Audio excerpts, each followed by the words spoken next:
തൃപ്പൂണിത്തുറ നഗരസഭ NDA പൂർണ്ണത്രയശൻ തീർച്ചയായും ഒരുപാട് കെടുകാര്യസ്ഥതകൾ നടത്തിയ, ഒരുപാട് തോന്നിവാസങ്ങൾ നടത്തിയ, ഏറ്റവും ഒടുവിൽ ബൗൺസർമാരെ ജനങ്ങളെ നിയന്ത്രിക്കാനും അടിച്ചൊതുക്കാനും ശ്രമിച്ച ക്ഷേത്രം ഇരിക്കുന്ന സ്ഥലം. തീർച്ചയായും അത് CPM-ന് ഉള്ള ഒരു വ്യക്തമായ സന്ദേശം കൂടിയാണ്. ജിതീഷ്,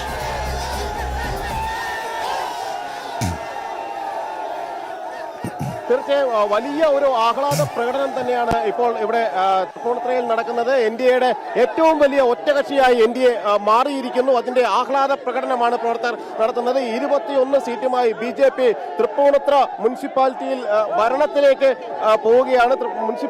ഭരണത്തിലേക്ക് പോവുകയാണ്. അതിന്റെ ആഹ്ലാദമാണ് കാണുന്നത്. നമ്മൾ നേരത്തെ പറഞ്ഞതുപോലെ തന്നെ വിവിധ വിഷയങ്ങൾ തൃപ്പൂണിത്തുറ മുനിസിപ്പാലിറ്റിയെ സംബന്ധിച്ചിടത്തോളം LDF-ന് എതിരായ വിഷയങ്ങൾ നിരവധി ഉണ്ടായിരുന്നു.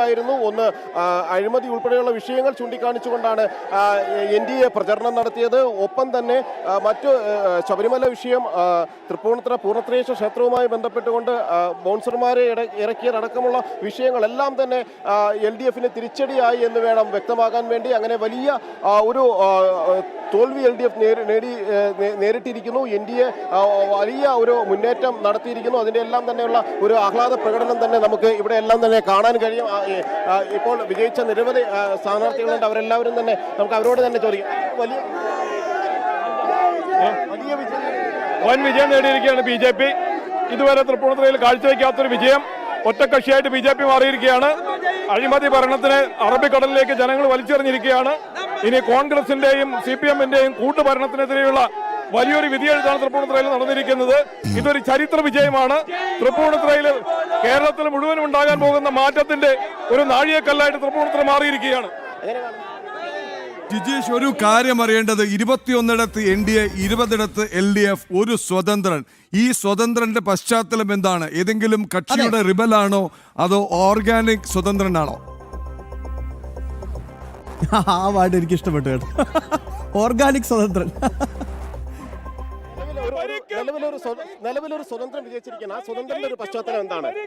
സ്വതന്ത്രൻ എന്ന് മാത്രമല്ല, ഇത് ഭാരതീയ ജനതാ പാർട്ടിയുടെ വിജയമാണെന്ന് തൃപ്പൂണിത്തുറ വിലയിരുത്തിയിരിക്കുന്ന സാഹചര്യത്തിൽ സ്വതന്ത്രരായിട്ടുള്ളവരും അല്ലാത്തവരും ഇത്തവണ BJP-യോടൊപ്പം നിന്ന് ഒരു വികസനത്തിന് വേണ്ടി പ്രവർത്തിക്കുന്നത്. സ്വതന്ത്രനാണോ വിജയിച്ചിരിക്കുന്നത്? ഏതാണ് നിലവിൽ വിജയിച്ചിരിക്കുന്ന സ്വതന്ത്രൻ ആരുടെയാണ്?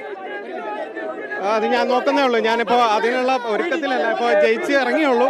അത് നോക്കിയിട്ട് എന്തായാലും ഇവിടെ BJP ഭരിക്കും എന്നുള്ള കാര്യത്തിൽ ഒരു സംശയമില്ല. 21 സീറ്റ്. സന്തോഷകരമായ ഒരു വാർത്ത കോഴിക്കോട് നിന്ന് വരുന്നുണ്ട്. കോഴിക്കോട് അനഘ ഇതേ കാരപ്പറമ്പിലും NDA ലീഡ്, 12ഇടത്ത് NDAയുടെ ലീഡ്. കഴിഞ്ഞ തവണ 6 സീറ്റ് എന്നുള്ളത് ഇപ്പോൾ ഓൾമോസ്റ്റ് ഡബിൾ ആക്കിയിരിക്കുകയാണ്. 12ഇടത്ത് NDA. അതിലെ പൊറ്റമ്മലിലൊക്കെ വിജയമുണ്ടല്ലോ. അത് സ്വാഭാവികമായിട്ടും CPM പഴയ ജില്ലാ സെക്രട്ടറി മോഹനം മാഷും പുതിയ ജില്ലാ സെക്രട്ടറിയും ഒക്കെ നമ്മുടെ TP രാമകൃഷ്ണൻ ഇടതുമുന്നണി കൺവീനർ, അങ്ങനെ കോഴിക്കോട്ട് നിന്നുള്ള പ്രബുദ്ധരായ പല നേതാക്കന്മാരുണ്ട്. അവർക്കൊക്കെ ഇനി ഉറക്കമില്ലാത്ത നാളുകൾ സമ്മാനിക്കുന്ന പല വിജയങ്ങളുണ്ട്.